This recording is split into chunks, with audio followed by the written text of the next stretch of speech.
कोई बाहर की कंपनी क्यों हैक करेगी? राफेल डील में फैसला मिलता है, क्लीन चिट मिलती है सरकार को नवंबर 2019 में। अप्रैल में जिस महिला ने रंजन गोगोई के ऊपर, चीफ जस्टिस के ऊपर सेक्सुअल हैरेसमेंट का आरोप लगाया था, उस महिला का फोन हैक हुआ है। तो रंजन गोगोई को गिरफ्तार करके उनसे पूछताछ करनी चाहिए, उनसे पूछना चाहिए कि उनको ब्लैकमेल किया गया है क्या, क्योंकि एक बड़े भ्रष्टाचार में उन्होंने क्लीन चिट दिया है। तो सीधा सीधा इंटरेस्ट इसमें कई लोगों से गवर्नमेंट का जुड़ा है, जिन लोगों के नाम सामने आए हैं। और पेगासस का क्या कहना है? वो कंपनी कहती है हम सिर्फ सरकारों के साथ डील करते हैं। तो अगर सिर्फ सरकारों के साथ डील करते हैं तो इनकी क्या डील पेगासस के साथ हुई है, ये इनको बताना चाहिए।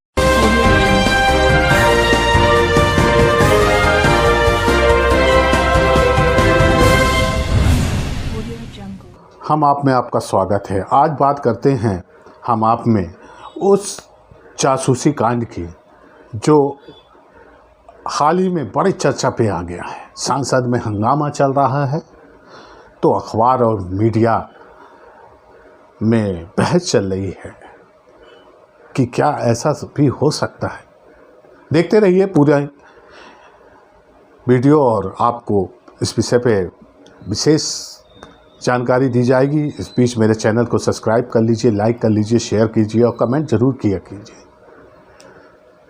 मामला ये है कि 300 भारत के 300 लोग, जिसमें से केंद्र मंत्री, जज, विपक्ष के नेता और 40 पत्रकार, समाज सेवी संगठन, इन तमाम लोगों को के फ़ोन टैप किए गए। इस टैपिंग कांड का खुलासा जो हुआ इंटरनेशनल मीडिया पे हुआ।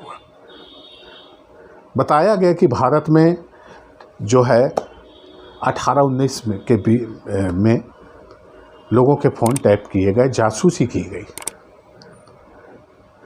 सबकी जासूसी समझ में आती है कि सरकार अपने उपयोग के लिए शायद हो सकता है कुछ करती हो, लेकिन पत्रकारों की जासूसी करने का क्या उचित है?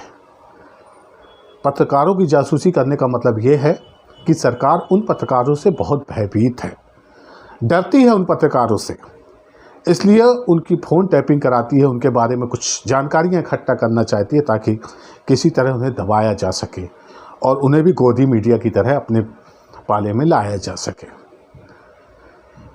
लेकिन सबसे महत्वपूर्ण बात यह है कि इस बीच, इसके बाद भी संसद में हंगामा होता है। संसद में हंगामा होने के बाद कोई किसी जांच की सरकार को ज़रूरत नहीं रहती। ये सरकार सीधे सीधे दो टूक कह देती है कि ऐसा कुछ हुआ नहीं, इसलिए कोई जांच होने का सवाल ही नहीं उठता। और जो लोग हल्ला कर रहे हैं, विपक्ष हल्ला कर रहा है, वो विदेश में हमको बदनाम कर रहे हैं, देश की छवि खराब कर रहे हैं। 300 लोगों की कॉल अगर रिकॉर्डिंग होती है और एक इजरायली कंपनी के माध्यम से पेगासस, और वो भी एक कमर्शियल कंपनी है जो बिना पैसे लिए कोई काम नहीं करती है, अगर ऐसी कंपनी रिकॉर्ड कर रही है तो सरकार की मंशा पे तो सवाल उठेगा ही और सरकार को इसका जवाब देना ही पड़ेगा। ये जो देश की बदनामी हो रही, देश की बदनामी ऐसे नहीं होती। अपने लोगों की, पत्रकारों की आप फ़ोन टैपिंग कराएंगे, देश की बदनामी नहीं होगी। न्यायाधीश की जांच टैपिंग कराएंगे, अपने खुद के मंत्री की जांच कराएंगे, विपक्ष के नेताओं की टैपिंग कराएंगे, इससे बदनामी नहीं होती। जो भारतीय जनता पार्टी और जो सरकार करेगी उसी से देश का नाम होगा। उस वक्त देश का बहुत नाम होता था जब मोदी जी चुनाव जीते थे और पूरी दुनिया घूमते थे, अपने ही लोगों को वहाँ इकट्ठा करवाते थे, आरएसएस के लोग, उस सोच के लोग, भारतीय जनता पार्टी के लोग, और जय जयकार लगाते थे तो बोलते थे डंका पिट रहा है, बहुत डंका पिट रहा है, मोदी जी का पूरे विश्व में नाम हो गया। और आज विश्व के समाचार पत्र जब इस बात को लेकर उल्लेख कर रहे हैं कि लोगों की टैपिंग हो रही है, लोगों के फ़ोन रिकॉर्ड किए जा रहे हैं, उनसे जासूसी की जा रही है, तो देश की बदनामी हो रही है। देश की बदनामी होती है। राफेल में भी देश की बदनामी होती है, वहाँ भी जांच बैठ गई है। तो देश की बदनामी का जो उन्होंने एक शब्द पकड़ लिया है, जिससे देश की जनता को इमोशनली ये बताया जाए कि वो देश के सब लोग देश के दुश्मन हैं, सिर्फ भारतीय जनता पार्टी और ये सरकार देशभक्त है, बाकी सब देश के दुश्मन हैं। ये सरकार जो करती है वही सही है, बाकी सब बेकार है। आप विपक्ष की टैपिंग करा रहे हैं, राहुल गांधी तक का नाम आया है, न्यायाधीश का नाम आ रहा है, 2 केंद्र मंत्रियों के नाम आ रहे हैं, विपक्ष के नेताओं के नाम आ रहे हैं, समाज सेवी संगठनों के नाम आ रहे हैं, यहाँ तक कि 40 पत्रकारों के नाम आ रहे हैं। आखिर सरकार क्यों डरी है इससे? आखिर सरकार को ऐसा क्या भय है उन 40 पत्रकारों से जिनकी टैपिंग चल रही है, जिनकी जासूसी करा रही है, वो भी इजराइल की कंपनी से, एक कमर्शियल कंपनी से? कितना पैसा लगा होगा, ये पैसा किसने भुगतान किया, इसकी जांच होना चाहिए। लेकिन ये सरकार जांच नहीं कराएगी, पहले ही कह दिया कि ऐसा कुछ हुआ ही नहीं, कोई जांच नहीं होगी, क्योंकि ऐसा कुछ हुआ ही नहीं। ये तो बदनाम करने के लिए विपक्ष की साजिश है।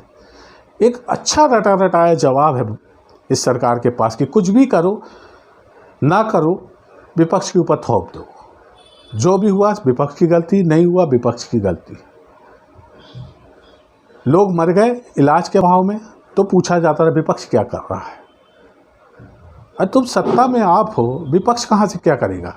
चंगासी के नारे लगा देना, ये बहुत गंभीर मामला है।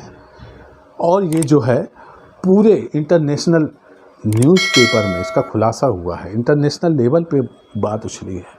इस सरकार को जांच करानी चाहिए, यदि निर्दोष है तो, और भयभीत है तो आए सामने। क्या दिक्कत है कि हाँ हमने किया है, हमें संदिग्ध लग रहा था, हम कर दे, सामने कर दे, दूध का दूध पानी का पानी हो जाएगा, या तो जांच करा ले। लेकिन नहीं। खैर, इस मामले में देखिए अभी कहाँ तक तूल पकड़ता है। जब तक के लिए जय हिंद, जय भारत।